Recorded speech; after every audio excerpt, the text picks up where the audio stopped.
Hello folks, my name is John Victor Ramses. This is a very special 4th of July week for me because it's the 10th anniversary of when I lost my life, my career, my friends, my freedom, and my precious 10-year-old daughter.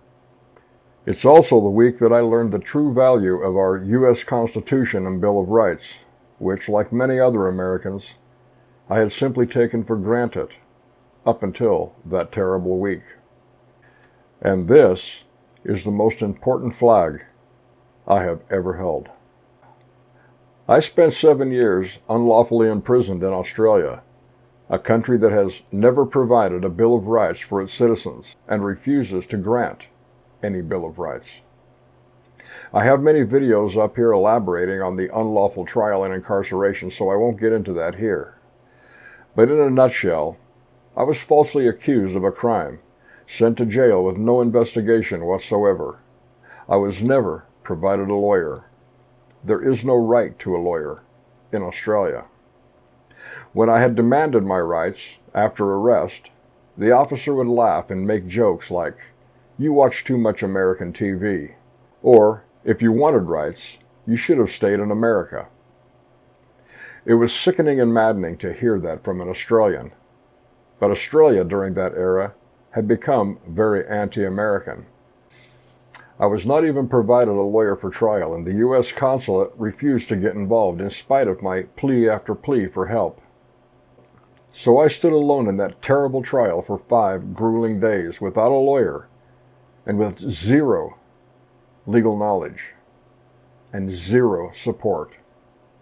Of course, I was utterly helpless to defend myself under those circumstances and was naturally convicted by the all-Australian jury. I'll link the audio version of that transcript of that corrupt and sinister trial below. Australia had abused a good, decent American citizen and father in their country simply because they could. There are no rights in Australia. The Constitution of the United States of America, my country, had never been so valuable to me than during those terrible times. We cannot afford to lose even one word of our Constitution to these tyrants now waging war upon our freedom. Now, about this special flag. My time in that prison is another story altogether, where I would come to help many prisoners who had been wrongly imprisoned like me. I had earned a lot of respect from them and from certain officers. I came to have a lot of influence over these prisoners, and always insisting that they stand with their head up, never bow their head. But I never gave up fighting for my freedom, nor my daughter.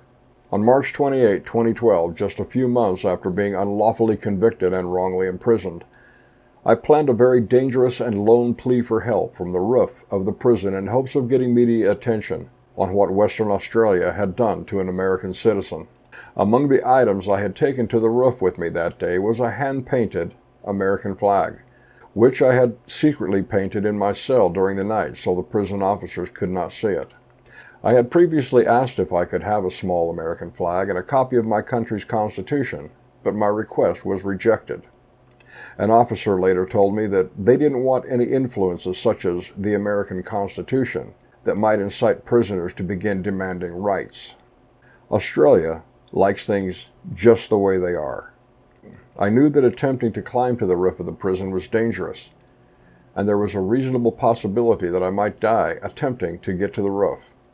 It was well over 3 stories, and I was a 51-year-old man at the time. Further, I didn't know how the prison would respond. There are no rights in Australia to protect prisoners. But even facing that danger and knowing I might die, I could not simply sit in a cell with my head bowed and let the years pass after being so cruelly mistreated. And especially while still holding evidence of my innocence, the court would never allow me to show to the jury. My daughter was out there somewhere, and her American father would never do such a thing as surrender to tyranny, even if it cost me my life. I believe my grandfathers and forebears were all watching over me from above that day, exceedingly proud, I'm sure, and keeping me safe. Ladies and gentlemen, this is a photo of the hand-painted flag I took to the roof of that prison in a foreign country in a plea for help and some semblance of rights. Before ascending to that roof, and not sure if I might die, I had written a letter to my children on the bottom white stripe. The flag and the letter were created in March of 2012. Now here in 2020, with the war against our nation, Constitution, and freedom being waged right here at home, the words I wrote to my children on the flag nearly a decade ago are as poignant now as they were to me while upon that roof, far, far from home. I'd like to read that letter to you.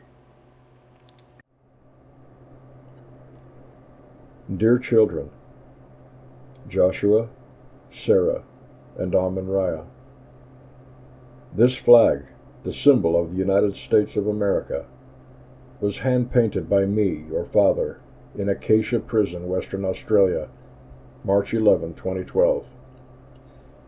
It is a symbol of all the United States stands for, and was founded upon, including freedom of speech and liberty and justice for all.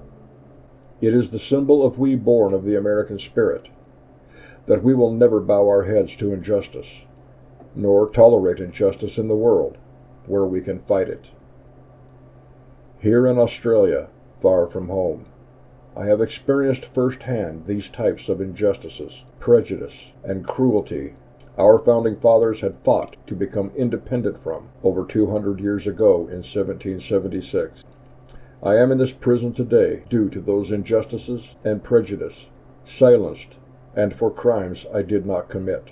Australia breached the UN Convention on Human Rights, Fair Treatment, and ignored natural justice. No one ever heard my version of events nor seen my evidence that would expose the wicked lie against me, proving my innocence.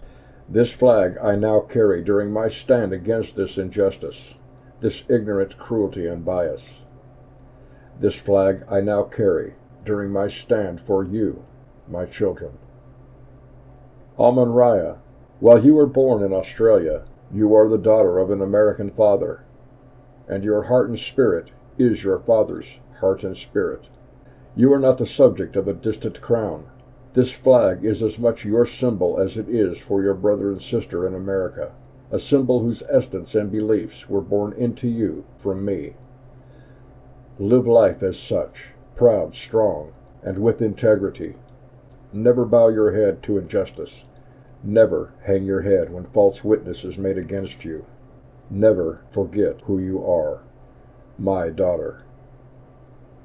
Joshua and Sarah, never take for granted this symbol, which was forged of hope and dreams and blood and determination for over 2 centuries by those who made stands, fought, and sacrificed to keep it flying above our homeland, through peace and war, good times and bad.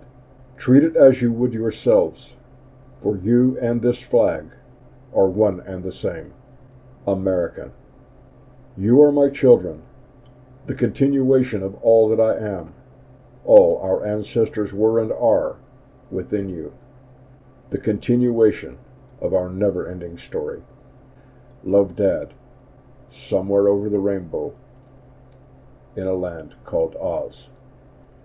God bless America, the Bill of Rights and Constitution of the United States. Advance, Australia Fair. As previously stated, I have never given up fighting for freedom and my daughter. I had kept journals throughout the entire 6.5+ years of my time in prison.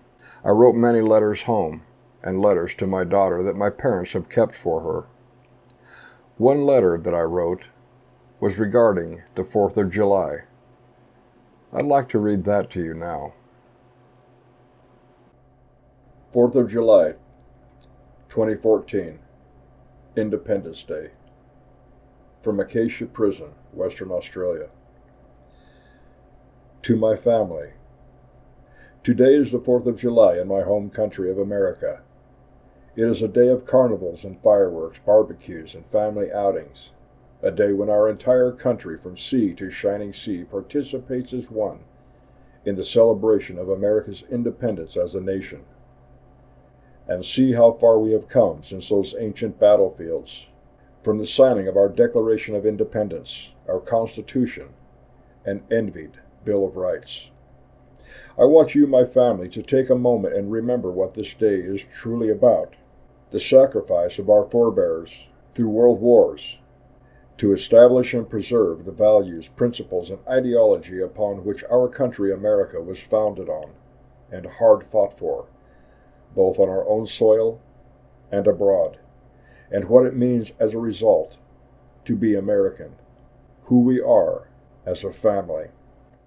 Also, to remember that your son, your father, brother, myself, is a prisoner in a foreign country that recognizes no rights for any person, and whose government actively refuses to grant its people any semblance of a functioning, constitutionally protected Bill of Rights, that rejects international treaties in practice, resents human rights, and mocks our country's Constitution and UN charters when one dares to stand up and demand basic rights or fair treatment.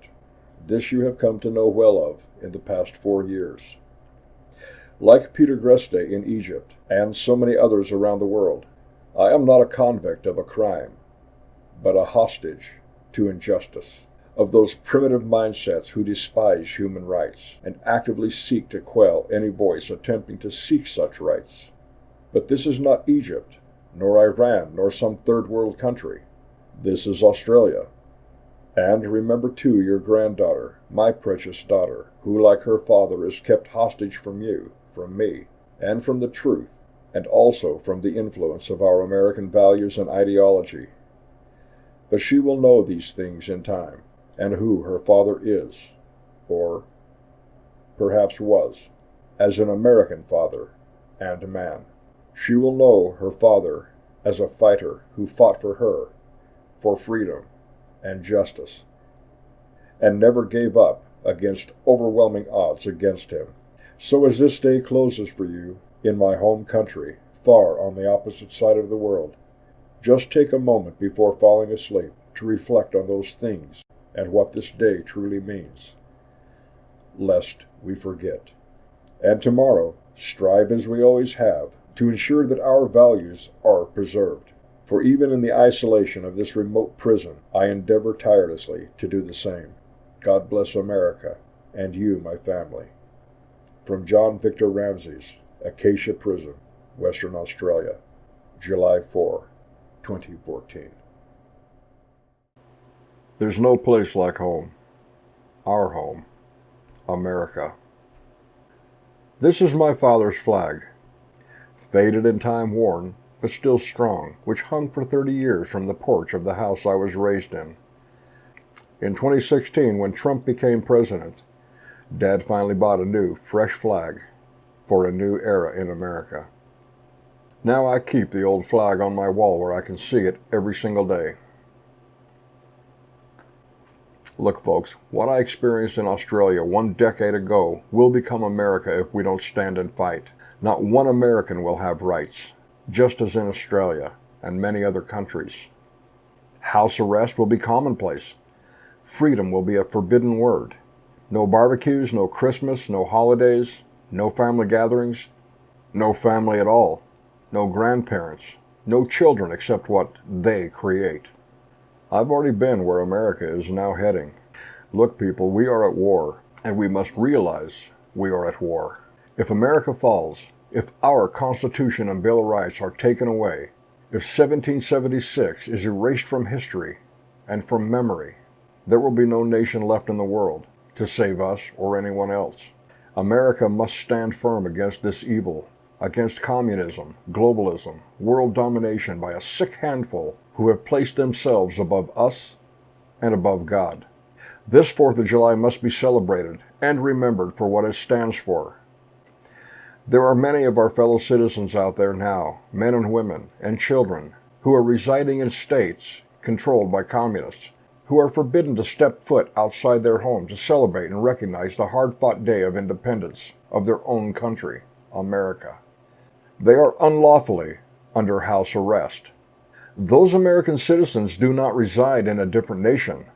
They are our fellow Americans being held hostage by tyrants in one of our own states, these United States of America. I strongly urge that we in less controlled states not forget about our American brothers and sisters in neighboring states, but encourage them to stand up and defy the traitors who now betray them, and to ensure that we as one nation will defend each other from this tyranny, or this could be the last 4th of July ever held in the United States of America. The globalists have already spelled out what they're going to do to us true Americans who would not comply with them, who voted against them. We must show them who Americans really are. We've done it before, and we'll do it again, and again, if we have to. That is the American spirit born into us. Just as I risked my life to fight for freedom in a foreign country, to fight for my children and my rights, we must all do the same now. Hindsight is 20/20. We already know from the past what their future holds for us and our children. We are not included in their world. They say, "Here, take this little shot and lay down and go to sleep." I don't think so. Love him or hate him, if not for Trump, America would no longer be here. Hillary would have handed control of America and its sovereignty over to the UN, who would then have control over all people under a one-world government. If that had happened, what would have become of 7.5 billion men, women, and children immediately after would make the 1940s Holocaust seem like bruising a knee on a kindergarten playground. We cannot let this happen. Independence Day 2020, the 4th of July, must be the day we take America back. First, by celebrating what it stands for. It is a day that we put our signatures on that priceless treasured document among those 56 men who first signed this land into a new nation 244 years ago. They are watching us now from above. Our grandparents and our forebears are all watching us. We cannot be afraid to climb heights, nor of any danger. We must always and forever trust in God and our own passion to live free, as God intended. We are not the subjects of some overbearing, self-styled elite. We are Americans. I'm John Victor Ramses. Happy 4th of July. And if you know my daughter Amy, tell her I love her and that I never left her. Her daddy was taken unlawfully.